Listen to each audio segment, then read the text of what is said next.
Hi everyone, this is Nisha from DailyClout, and I'm coming to you from Costa Rica.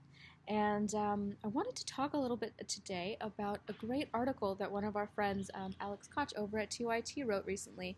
And he wrote an article about U.S. representatives who have been investing in private prison corporations. Now, you can imagine there may be a bit of a conflict of interest there, because if a congressperson is voting on, let's say, an immigration bill, right? A pro-ICE bill that is supporting an immigrant crackdown on immigration, which is going to send a lot of illegal immigrants in the United States to prison, right? If they have invested in the private prison corporations, which is where a lot of these prisoners end up, they stand to gain significantly through investing in these prisons and then by supporting these bills. So there's a bit of a conflict there. So just a little background on how private prisons work and why they're there. Private prisons are for-profit corporations, whereas federal prisons that are run by the government are non-profit organizations. When there is an influx of prisoners, let's say there's a ton of immigration bills that are passed or other bills that lead to a higher rate of incarceration in the U.S., sometimes that's a lot of people for the government to handle. So you have to consider things like the staff, the availability in facilities, all kinds of extra costs associated with that. And so sometimes they contract out to private prison corporations who sort of take a bit of the burden off of the government for that. Let's say it costs about, $100 a day to host a prisoner, to house a prisoner, for the government to do that. A private prison corporation may say, hey, you don't worry about it, government. We will take care of food, staff, facility, all that kind of stuff. And we'll only charge you $150. So they stand to make about $50 off of that. And the government usually says yes to that kind of thing. Again, especially if there's a large number of prisoners coming in and it's too much for the government to handle all at once. So the main difference here is that, of course, these are for-profit organizations. And the purpose of prison, right, is to rehabilitate your prisoners and then eventually reintegrate them back into society with the intention that they won't commit crimes again. Now, that makes sense for a non-profit organization because the federal prisons, the prisons that are run by the government, are not making money off of prisoners. However, private corporations are for-profit, which means that the more prisoners that they house, the more money they make, that they stand to make, right? So if the ultimate goal is to lower the number of prisoners in the U.S., lower the incarceration rate through positive rehabilitation, that doesn't really fall in line with private prison business models, right? Because they need prisoners to make money. So there's a little bit of a sketchy line there because the government, they're in a position where they do need to have private corporations, but at the same time, the intentions of those private corporations are not necessarily focused on rehabilitation, because if they were, then, they would eventually drive themselves out of business, right? Not that I'm speaking on behalf of private corporations, but it's certainly something to think about and to be wary of. So another interesting thing to note here is that the rate of recidivism, that is, the rate of people who have already gone to prison going back to prison because they've committed more crimes, is incredibly high. Where, again, if the purpose is to train people or to show people how to not commit crimes, the rate of people committing them again after they've left prison, it's like 75% in the United States, which is considerable. And where are those people going right back? They're going right back into the prison system. They're going right back into the private corporations where, they stand to make quite a bit of money. So how do our congressmen and women and senators and our representatives, how do they avoid this inherent conflict of interest in investing in prison corporations, because they still do it. And they do it through something called a blind trust agreement, or a blind trust, or you refer to it as a blind investment agreement. They're all the same thing. But essentially, a congressperson may hire a money manager and say, hey, money manager, you take my money and invest it in different stocks. Don't tell me what they are. They have no knowledge of what the money manager is doing with their money. They say, use your discretion and just turn whatever money I'm giving you into more money. So after the money manager has invested the congressperson's money, they give, of course, your quarterly earnings and your status reports and that kind of thing. But they don't show you what stocks that you've invested in. They just show you what your money's been doing. Have you been making money? Has maybe some market circumstance made you lose a little bit of money?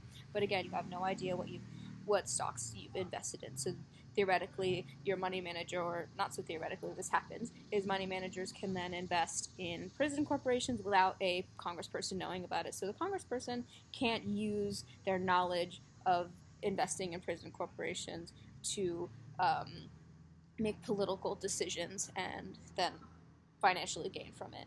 That's what they're designed to protect, hence the sort of blind part of the blind trust agreement. So that's sort of how those work. So the thing that's like a little bit sketchy about blind trust agreements is, yes, there's no like paper trail that says my money manager showed me the document that has my investments all listed on it. I mean, that you're not supposed to be able to do that, and you don't do that with blind trust, but that doesn't really prevent like conversation. And also if Alex Koch, I'll link his article below. It's a really fascinating read. You should definitely check it out. But if he was able to discover which congressmen and women and representatives are investing in private prison corporations, then that means that the information is discoverable, right? And if the information is discoverable, then what's to say that a congressperson or representative doesn't also have access to that information? You see what I'm saying? So blind trust agreements and blind investment agreements are a lot about a congressperson saying, well, I don't have access to that information. My money manager didn't give me access to that information, so therefore I don't know. And you just have to trust me that I don't know. So Alex gives some really interesting examples of politicians and representatives who have invested in private prison corporations and have been confronted about it and what their responses have been. Okay, just a little change of direction, I guess. My laptop died, so I had to plug it in. Anyways, a Democrat representative, this is something that Alex Koch has reported, a Democrat representative, Henry Queller, accepted donations from GeoCorp and CoreCivics PACs, their political action committees. And again, he's a Democrat, but he joined Republicans in voting for a pro-ICE House resolution that essentially cracks down more harshly on immigration, and sends more people into private prisons. So it looks awfully suspicious that this isn't technically him investing in it, but they're in private prisons, but he's still making money from them because he's accepting their donations. It looks suspicious, and things like that can be really damaging to a politician's image, their career. So why risk the bad optics for something that you don't end up gaining from? So it looks like the reason why he may do that is because he actually was gaining from it. So it's just sort of murky. It's murky. They're murky waters to navigate. And the fact is, we can't confirm or deny what his motivations were. And that's what makes it sort of difficult. Another representative, Lois Frankel, as Alex Koch reports, a Democrat from Florida, she owned up to $30,000 worth of stock in CoreCivic, which is again the private prison corporation. It's all across America, and they have she invested in a Tennessee branch of it. and then was confronted about it and sold it right after she was confronted. So again, we can't tell exactly what the motivations were exactly. She could have easily just not known about it. But when you talk to your money manager and you say, "Hey, invest my money," you can tell them, "Don't invest in private prison corporations because that's not where I would want to make my money from." Her stance is this Lois Frankel. Her stance was that when she was found out, she sold the stock at a personal financial loss, and she said she did it basically to uphold her moral integrity because, of course, she was horrified that she was making money off of the prison system for a lot of the reasons that I described earlier. But again, did she know? Did she not know? It's hard to say. We don't know. And again, you can ask your money manager not to invest in certain things. You just can't tell them what to invest in. But you can certainly say, "Hey, I'm against private prison, so don't invest my money in that." Clearly, she didn't do that. Or clearly, her money manager had other thoughts for her money. But if that were the case, maybe she would have said something. So again, we don't know. Another representative, Greg Janfort, from Montana, bought as much as $250,000 worth of CoreCivic stock in January. And that was just as government detainee contracts were boosting the company's profits. So that is something that this representative stand to gain from, especially in voting for these whatever any of these bills that basically funnel more people into prison. Greg then later received a $1,000 campaign contribution from CoreCivic's Political Action Committee, their PAC, just like I was describing Henry Queller did. And